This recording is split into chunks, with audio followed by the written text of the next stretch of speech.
नमस्कार, कैसे हो आप लोग। मैं हूं नितिन गौतम और आज हम डिस्कस करेंगे क्या ग्लोबलाइजेशन से कुछ खराब इश्यूज जनरेट हो सकते हैं।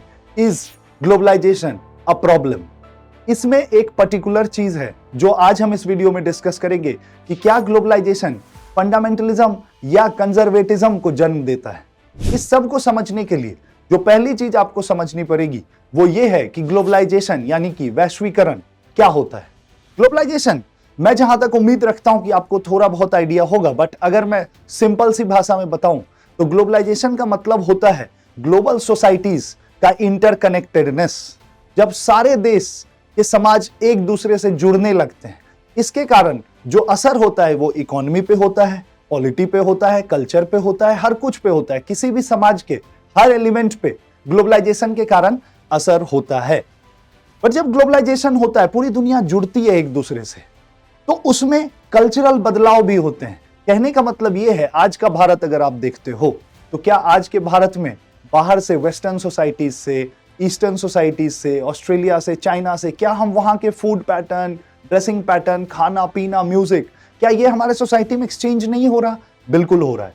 मेरा कहने का पॉइंट क्या है कि ग्लोबलाइजेशन से कल्चरल एक्सचेंज होता है। थ्योरेटिकली ग्लोबलाइजेशन हर समाज को बराबर का मौका देता है कि आप अपने कल्चर को दूसरे देश में पहुंचा सकते हो और सारे देश इसमें एक इक्वल प्लेयर हो सकते हैं कि सब एक दूसरे से कल्चरल एक्सचेंज कर सकें।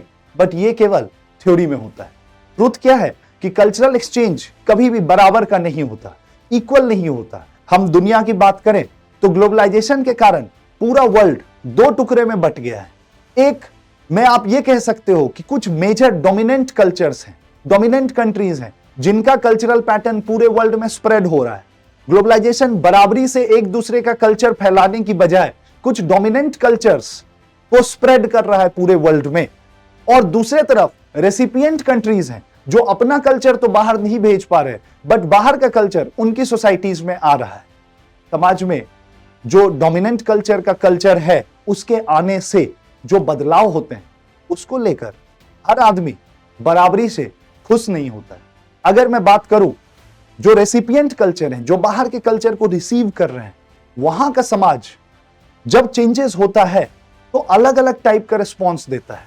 इसमें किसी भी समाज में आप जाओगे तो बहुत टाइप के लोग होते हैं। अगर मैं बात करूं कि क्या ग्लोबलाइजेशन से कोई कल्चर आता है और जो बदलाव होते हैं उसको लेके किस टाइप के रिस्पॉन्सेस लोग देते हैं, तो मान लो इंडिया एक सोसाइटी है, इंडिया में कुछ चेंजेस हुए तो इंडिया में कुछ बहुत सारे लोग होंगे जो चार तरीके से इस पे रिएक्ट करेंगे। एक ग्रुप होगा जिसको हम लोग रेडिकल्स बोलते हैं। रेडिकल्स ये चाहते हैं कि उनके समाज में बहुत तेजी से चेंज हो, तो रेडिकल्स हमेशा चेंजेस से खुश होते हैं कि भाई चेंजेस होने चाहिए समाज में। तो ग्लोबलाइजेशन से रेडिकल्स सेटिस्फाइड है, उनको कोई प्रॉब्लम नहीं। जो दूसरा ग्रुप है उनको बोलते हैं लिबरल्स। लिबरल्स चेंज के अगेंस्ट नहीं होते हैं, ना फेवर में होते हैं। अगर समाज में कोई चेंज हो रहा है, वेल एंड गुड, चेंज होने दो, उनको कोई दिक्कत नहीं है, वो भी ग्लोबलाइजेशन के अगेंस्ट नहीं है। फिर एक तीसरा ग्रुप होता है कंजर्वेटिव्स। कई लोग ये सोचते हैं कि कंजर्वेटिव्स वो लोग होते हैं जिनको चेंज नहीं चाहिए। ऐसी बात नहीं है। कंजर्वेटिव्स चेंज में कंफर्टेबल होते हैं, बस ये दिक्कत है कि कंजर्वेटिव्स को स्लो चेंज चाहिए। चेंज धीरे धीरे होना चाहिए समाज में। अगर चेंज थोड़ा तेज होगा तो वो कंफर्टेबल नहीं होंगे।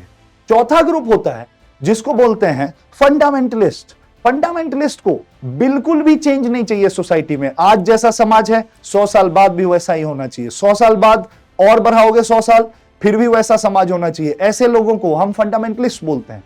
तो अभी जो मैं आपको बताया उससे आपको यह समझ आएगा कि ग्लोबलाइजेशन से जो कल्चरल बदलाव होते हैं उसको लेके दो ग्रुप खुश नहीं है। एक है कंजर्वेटिव्स, क्योंकि उनको स्लो चेंज पसंद है, बट समाज में तेज चेंजेस हो रहे हैं। और जो दूसरा ग्रुप है उसको बोलते हैं फंडामेंटलिस्ट, उनको समाज में कोई चेंजेस नहीं चाहिए। ये दोनों ग्रुप ग्लोबलाइजेशन के अगेंस्ट खड़ा है पूरे वर्ल्ड में। तो अगर मैं बोलूं कि क्या ग्लोबलाइजेशन के कारण किसी समाज में कल्चरल बैरियर्स क्रिएट हो सकते हैं, क्या वो समाज रिएक्ट कर सकता है कि हटाओ ग्लोबलाइजेशन को, नहीं चाहिए हमको ये बदलाव? बिल्कुल हो सकता है। अगर मैं आपको एक एग्जांपल की तरह बताऊं तो आपने अगर वर्ल्ड हिस्ट्री थोड़ा बहुत फॉलो किया है तो आपको ईरानियन रिवॉल्यूशन का आइडिया होगा। 1979 में ईरान में एक रिवॉल्यूशन हुआ। वेस्टर्नाइजेशन के कारण ईरान में जो बदलाव हो रहे थे उसको लेके ईरानियन समाज में लोग खुश नहीं थे, और फाइनली ईरान में ईरानियन रिवॉल्यूशन होने के बाद वापस से एक ट्रेडिशनल सोसाइटी का गठन हुआ। वेस्टर्न चेंजेस को हटा दिया गया ये बोल के कि वेस्टर्नाइजेशन की जगह, ग्लोबलाइजेशन की जगह यहां वेस्ट टॉक्सिकेशन हो रहा है, वेस्ट के टॉक्सिक एलिमेंट्स हमारे समाज में घुसाए जा रहे हैं, जिसकी जरूरत बिल्कुल भी नहीं थी ईरानियन सोसाइटी को। इस एग्जाम्पल से आप ये समझ सकते हो कि ग्लोबलाइजेशन ऑल्दो वर्ल्ड को जोड़ता है, इकोनॉमिकली प्रॉस्पेरिटी लाता है, बट कल्चरली कई बार उसके कारण समस्याएं भी आ सकती हैं। पूरे वर्ल्ड में यह देखा जा रहा है कि जो सोसाइटीज वेस्टर्न कल्चर से या ग्लोबल कल्चर से, ग्लोबल कल्चर जब मैं बोलता हूं, अभी आपको बताया कि डोमिनेंट कल्चर ही ग्लोबलाइजेशन में डोमिनेट करते हैं। कहने का मतलब ग्लोबलाइजेशन बोलो या वेस्टर्नाइजेशन बोलो, दोनों एक ही बात बन चुकी है। आज के डेट में ग्लोबलाइजेशन के नाम पे वेस्टर्न कल्चर ही स्प्रेड हो रहा है, और इसके कारण अदर सोसाइटीज से रिएक्शन आ रहा है। वो इन चेंजेस को लेके खुश नहीं है, वो चाहते हैं कि भाई इस तरह के बदलाव हमारे समाज में नहीं होने चाहिए। और इसके कारण आपको इन सोसाइटीज में क्या क्या देखने को मिल रहा है? Cultural nationalism. वहां पे कल्चर के नाम पे राष्ट्रवाद आ रहा है कि भाई हम अपना कल्चर बचाएंगे, हमारा ट्रेडिशन बचाएंगे, हमको वेस्टर्नाइजेशन नहीं चाहिए। फिर इसके साथ साथ क्या हो रहा है? Ethnic conflict. बाहर के जब लोग आ रहे हैं आपके समाज में तो आप रिएक्ट कर रहे हो, उनसे झगड़ा कर रहे हो, आप उनको भगाना चाह रहे हो, इसको एथनिक कन्फ्लिक्ट बोलते हैं। ठीक है, कम्युनलिज्म जन्म ले रहा है। कम्युनलिज्म आप जरूर सुने होंगे। ठीक है, किसी भी राजनीति में आज के डेट पे रिलीजन और कल्चर के नाम पे वोट मांगे जा रहे हैं, इलेक्शंस हो रहे हैं, तो कम्युनलिज्म का भी राइज आप क्लियरली देख रहे हैं। ये भी ग्लोबलाइजेशन का एक असर है।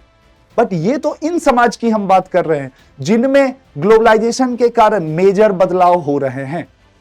आज हम एक नई चीज देख रहे हैं वर्ल्ड में, जिसको ये आप समझा सकते हैं कि पहले जो डोमिनेंट कल्चर थे, जिनका कल्चर ग्लोबलाइजेशन के थ्रू पूरे वर्ल्ड में फैल रहा था, आज के डेट में वो लोग भी खुश नहीं है। हंटिंगटन ने इसी को क्लैश ऑफ सिविलाइजेशन भी कहा है कि आज के दौर में ग्लोबलाइजेशन के कारण जब दो कल्चर साथ आ रहे हैं तो उनके बीच फ्रिक्शन हो रहा है, उनके बीच झगड़े हो रहे हैं, लड़ाई हो रही है। वेस्टर्न सोसाइटीज जिनका कल्चर पूरे वर्ल्ड में इस एरा में फैला है, आज के डेट में आप वहां भी एंटी ग्लोबलाइजेशन सेंटिमेंट्स देख रहे हैं। ग्लोबलाइजेशन के अगेंस्ट लोग खड़े हैं। एक तो उनको जो भी इकोनॉमिकली ट्रेड और बिजनेस में लॉस हो रहा है वो तो एक बात है, बट कल्चरली भी आप ये देखेंगे कि वेस्टर्न सोसाइटीज में रेसिज्म बहुत स्ट्रांग हो गया है। बाहर चूंकि ग्लोबलाइजेशन के कारण वर्क अपॉर्चुनिटी आता है, लोग एक देश से दूसरे देश माइग्रेट करते हैं, जॉब करने जाते हैं, और उसके कारण वहां पे कल्चरल थ्रेट फील करते हैं जो वहां के लोग हैं, और वहां से रेसिज्म को एक पुश मिलता है, एंटी माइग्रेंट सेंटिमेंट को पुश मिलता है। वहां के लोग चाहते हैं कि भाई ये लोग बाहर रहें, हम अपने देश में रहेंगे। तो ग्लोबलाइजेशन एज अ फैक्टर अगर मैं बात करूं तो इस पॉइंट पे जो डोमिनेंट कल्चर है ना वो खुश है, और जो दूसरा ग्रुप है रेसिपिएंट कल्चर जो दूसरों का कल्चर ले रहा है वो भी खुश नहीं है। फिर भी ग्लोबलाइजेशन टिका हुआ है। ग्लोबलाइजेशन के टिकने के पीछे उसके इकोनॉमिक बेनिफिट्स डोमिनेट कर रहे हैं। सारे स्टेट और जो कॉरपोरेशन है, कंपनीज, वो चाहती है कि बिजनेस में सारे लोग मिलकर काम करें। इसलिए ग्लोबलाइजेशन मेरे हिसाब से बिल्कुल चलेगा। It is here to stay. Globalisation हटने वाला तो नहीं है, क्योंकि इससे सबका भला है। अब इस केस में स्टेट का रोल बहुत इंपॉर्टेंट हो जाता है। जो गवर्नमेंट है, नेशनल गवर्नमेंट्स, ग्लोबलाइजेशन रहेगा और उससे होने वाली दिक्कतें आएंगी। चाहे आप फंडामेंटलिज्म की बात करो, एथनिक क्लैश की बात करो, कम्युनलिज्म की बात करो, इन सबको एक बढ़ावा मिल रहा है। लोग कल्चरल डिफेंस कर रहे हैं, अपने कल्चर को बचाने के लिए कल्चरल डिफेंस कर रहे हैं, और ये सारी चीजें उसी का रूप है कि अलग अलग तरह की दिक्कतें समाज में आ रही हैं ताकि हमारा कल्चर बच सके। इस केस में अगर आपको ग्लोबलाइजेशन चलाना है और इन चीजों से भी छुटकारा पाना है जो समस्याएं चल रही हैं, इस केस में स्टेट का रोल बहुत ही फंडामेंटल हो जाता है। हर नेशनल गवर्नमेंट को इस पॉइंट पे पहले तो लॉ एंड ऑर्डर को बहुत मजबूती से रखने की जरूरत है, ताकि फंडामेंटलिज्म, कम्युनलिज्म या फिर एथनिक क्लैश, रेसिज्म, ठीक है, जेनोफोबिया हो गया, माइग्रेंट के प्रति जो भी वायलेंस हो रहा है, इन चीजों को रोका जा सके।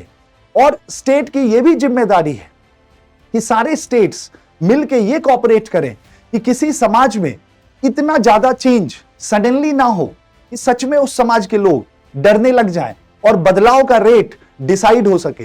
Globalisation should not reach to a stage of hyper globalisation. उसका एक रेट होना चाहिए, एक पर्टिकुलर रेट पे इकोनॉमीज खुलनी चाहिए, सोसाइटीज का कनेक्शन होना चाहिए, ताकि ग्लोबलाइजेशन के जो नेगेटिव फॉल आउट्स हैं उनको रोका जा सके। आप भी इसमें अपनी राय जरूर रखना। आपको क्या लगता है कि ग्लोबलाइजेशन होने से जो नेगेटिविटीज हैं, क्या ये समय के साथ खत्म हो जाएंगी, या जब तक ग्लोबलाइजेशन रहेगा तब तक कल्चरल डिफेंस और जो भी चीजें हमने डिस्कस की वो कंटिन्यू करेगा? तब तक के लिए थैंक यू। फिर मिलेंगे नए वीडियो में एक नए टॉपिक के साथ। धन्यवाद।